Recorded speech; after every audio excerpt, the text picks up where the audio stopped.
নমস্কার বন্ধুরা, রান্নাবান্না উইথ মিতালি থেকে আবার একটা নতুন রেসিপি নিয়ে হাজির হলাম। আজকে বানাবো কুচো চিংড়ি বড়া। তার জন্য আমার লাগবে কুচো চিংড়ি, দেখছেন বেশ ফ্রেশ আছে। এবার আমি এর মধ্যে কুচনো পেঁয়াজ, রসুন বাটা, কাঁচা লঙ্কা কুচি,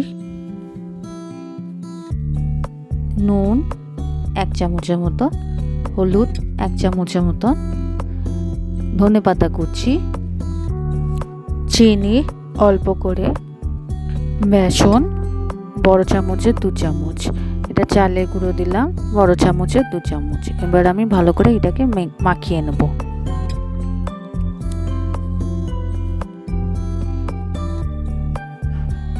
ভালোভাবে আমার মাখানো হয়ে গেল। এবার আমি এক এক করে এটাকে বড়ার শেপে করে নেব। চ্যাপটার মতো আমি করে নিলাম।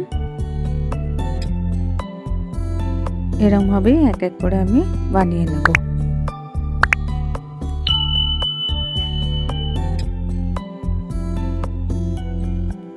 হয়ে গেল, এটা আমি আলাদা করে রেডি করে রাখলাম। এবার আমি তেলটাকে গরম করে মিডিয়াম ফ্লেমে এবার আমি এক এক করে ভেজে নেব। 2 পিঠ ভালো করে ভাজতে হবে, যাতে কাঁচা কাঁচা ভাবটা না থাকে।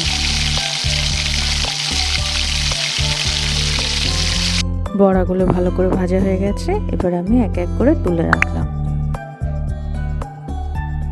গরম ভাতের সাথে এই রেসিপিটা আপনারা অবশ্যই ট্রাই করবেন। এই রেসিপিটা ভালো লাগলে একটা লাইক, শেয়ার আর কমেন্ট করার অনুরোধ রইল। আসছি আবার পরের রেসিপি নিয়ে। টাটা।